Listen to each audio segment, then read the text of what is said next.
Finally एक तो मसला हल हुआ है कि जो बिल्कुल एक्सेस नहीं थी किसी और को सिवाय इस वक्त की लीडरशिप जो है पीटीआई की और इस वक्त के वकला जो हैं उनसे हट के कल आपके भाई जो हैं फैसल चौधरी साहब वो मिले हैं, वो बाहर आके जो व्यू दे रहे हैं of the things that is totally different, और उसको करंट लीडरशिप ने ऑफ कोर्स बाय नहीं करना था, ये तो ऑब्वियस सी बात है।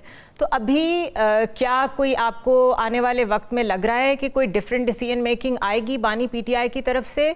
Because clearly ever since the SCO summit call देने के बाद गायब हो जाना, फिर ये जो मुसव्वदे की बात हुई इसमें ये कहना कि हमें इन प्रिंसिपल तो 26th अमेंडमेंट से कोई प्रॉब्लम नहीं है लेकिन हमारे साथ क्योंकि सलूक अच्छा नहीं है तो हम बॉयकॉट कर रहे हैं, ये बड़ी फ्लिप फ्लॉप स्टेटमेंट्स थी पीटीआई की as compare to your previous posturing.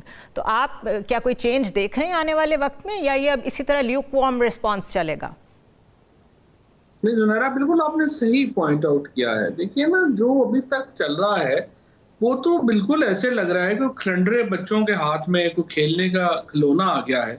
सुबह और बात कर रहे हैं, शाम और बात कर रहे हैं। सुबह कह रहे हैं, पहले कह रहे हैं जी फलस्तीन की जो कॉन्फ्रेंस है हम उसमें शामिल नहीं हो रहे क्योंकि हमने तो बाइकआउट किया हुआ है।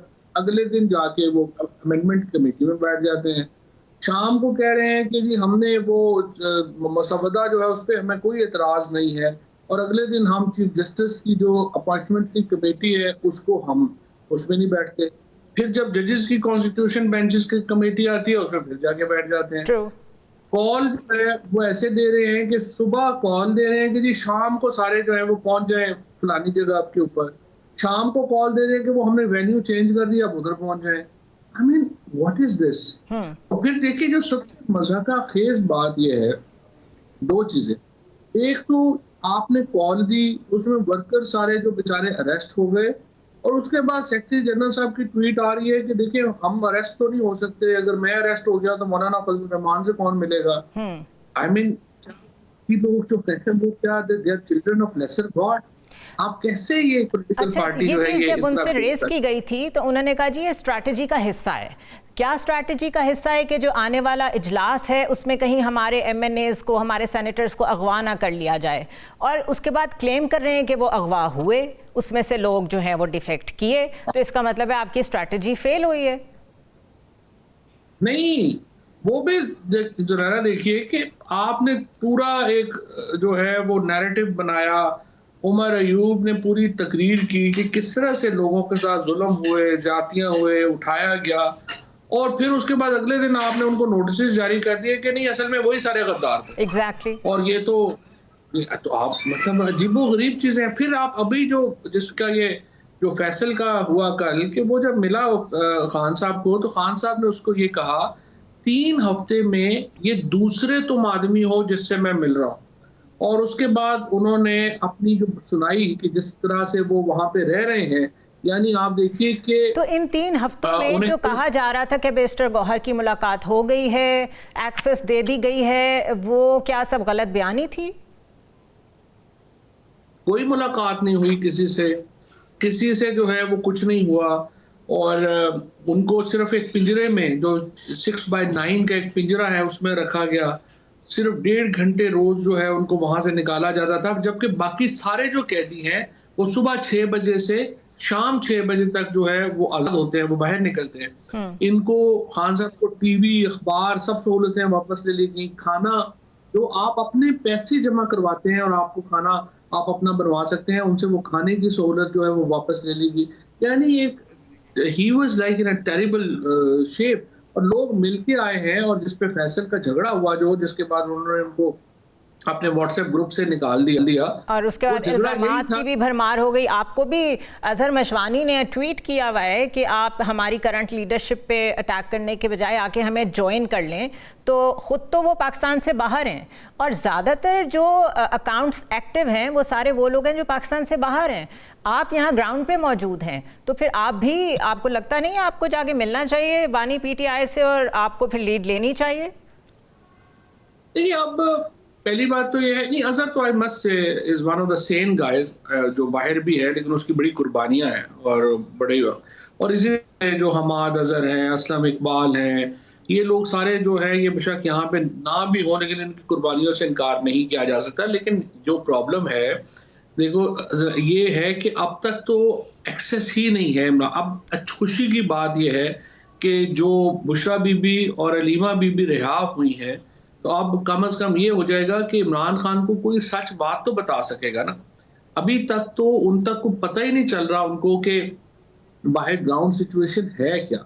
That is actually terrible. This is actually alarming in the way कि इसका मतलब है कि अब हमें नहीं पता कि जो भी इंस्ट्रक्शंस अभी तक उनके नाम पे बाहर तक वर्कर्स तक पहुंची हैं और जो कॉल्स दी गई हैं वो उन्होंने दी भी थी कि नहीं। ये तो फिर टोटली एक डिफरेंट पॉइंट ऑफ व्यू सामने आ गया है।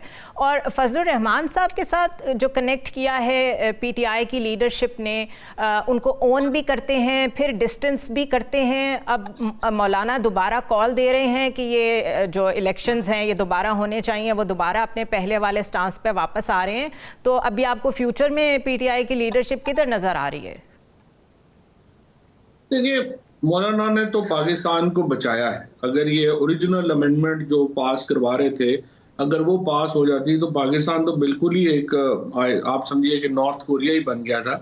अब मौलाना फजलुर रहमान के किरदार की तो तारीफ ही की जानी चाहिए कि उन्होंने जिस तरीके से अमेंडमेंट जो है वो कराया। अब भी देखें, मसला यही है जो मैं बार बार बात करता हूँ, आपके प्रोग्राम में भी मैंने पहले ये बात कही थी कि एक अगर तहरीक अकेली चलानी थी पीटीआई ने तो वो 9 फरवरी को चलानी थी ना, जब इलेक्शन रिग हो गया। आप उस दिन बैठे रहे। आप देखिए, जब तक आप एक बड़ा पॉलिटिकल अलायंस नहीं बना लेते, मौलाना फजलुर रहमान, जीडीए, वकला ये साथ शामिल नहीं हो जाते, तो ये देखिए अकेले तहरीक चलाना एक बड़ा मुश्किल काम है। साहब, आपको नहीं लगता इट्स एन अपॉर्चुनिटी लॉस्ट? पहली बात तो ये कि मौलाना ने बहुत ज़र्फ का सबूत दिया है। लेट मी से कि जो अल्फाज जलसों में मौलाना के लिए इस्तेमाल होते रहे, जो कुछ होता रहा सोशल मीडिया पे, उसके बाद भी उन्होंने जो रोल प्ले किया है, जैसे इंगेज किया है पीटीआई को, उनके ज़र्फ, सियासत छोड़ें, ज़र्फ को मैं तो आई वुड पे सलूट। लेकिन अभी जब वो दोबारा लीड लेने की कोशिश कर रहे हैं, अब किसी वक्त जाके उनके साथ मिल जाना, फिर अपने आप को डिटैच कर लेना, इस तरह तो मौलाना भी ट्रस्ट नहीं करेंगे पीटीआई पे दोबारा। तो don't you think it's an opportunity lost? Opportunity तो हुकूमत देगी ना। हुकूमत भी तो बड़ी अक्लमंद है। आप देखें ना, अभी तक जितने चैलेंजेस आए हैं हुकूमत ने खुद ही अपने लिए क्रिएट किए हैं ना। कोई अपोजिशन में कोई पीटीआई की तरफ कोई बड़ा चैलेंज हुकूमत को 8 फरवरी के बाद नहीं आ सका। सो ये जो मौलाना भी करीब आए हैं, या वो भी हुकूमत की ही एक ओवर डूइंग है, क्वर्जन है, फस्तायत है, बर्बरियत है, जिसकी वजह से हुकूमत मुखालिफ हुकूमतें जो हैं वो आपस में मिलती हैं। और आगे भी ये मौके ये हुकूमत जो है ये देगी, इसमें कोई शुबा नहीं है।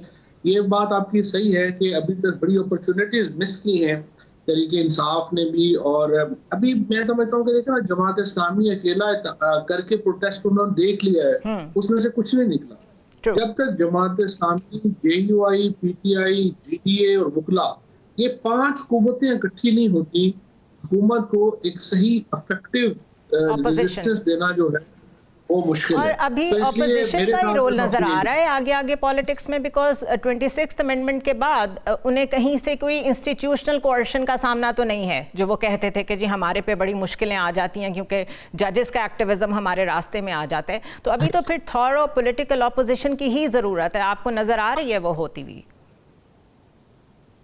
अभी अपोजिशन तो और बन सकती है और भी बढ़ेगी, क्योंकि हुकूमत ने, देखें, हुकूमत को तसल्ली नहीं होनी।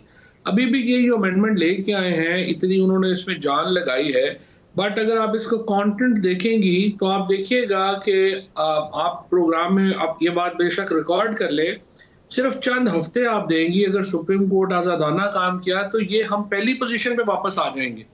कोई इस निजाम चल ही नहीं सकता। अजीबोगरीब बेतुका निजाम है, ना इसका सर है ना पैर है। और ये दो एक कह रहे हैं कि जी हम बेंचेस बनाएंगे, अपने जज लगाएंगे, उनके पास केस जाएंगे।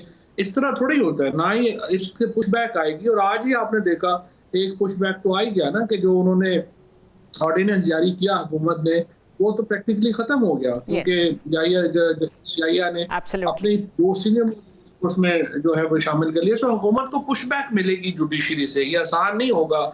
जो ये समझ रहे हैं कि हमने ये ऑर्डिनेंस ले आए हैं तो कॉन्स्टिट्यूशनल अमेंडमेंट ले आए हैं तो सब कुछ ठीक हो जाएगा। और अब पाकिस्तान को नॉर्मलाइज करने की जरूरत है। जो हुकूमत की मैक्रो पॉलिसी, एस्टैब्लिशमेंट की मैक्रो पॉलिसी तो कोई नजर नहीं आ रही कि क्या है। आप कब ज्वाइन कर रहे हैं पीटीआई? देखिए, हम तो पीटीआई छोड़ ही नहीं ना। अगर हम पीटीआई छोड़ ये देते, कन्फ्रम हल कब चले होगा जाते, कि आप कहते हैं हमने तो छोड़ी नहीं और उधर जो लीडरशिप बैठी है वो आपको एक्सेप्ट नहीं करती? बस ये पॉलिटिक्स है, ये चलती रहती है। देख लेते हैं कितनी देर चले, जितनी देर चले। और वैसे भी अभी इशू नहीं है, हम तो सिर्फ चाहते हैं इमरान खान ये जंग जीते और जो ज्यादतियां हमारे साथ हुई हैं उसका मदावा किया जाए। हम बहुत तो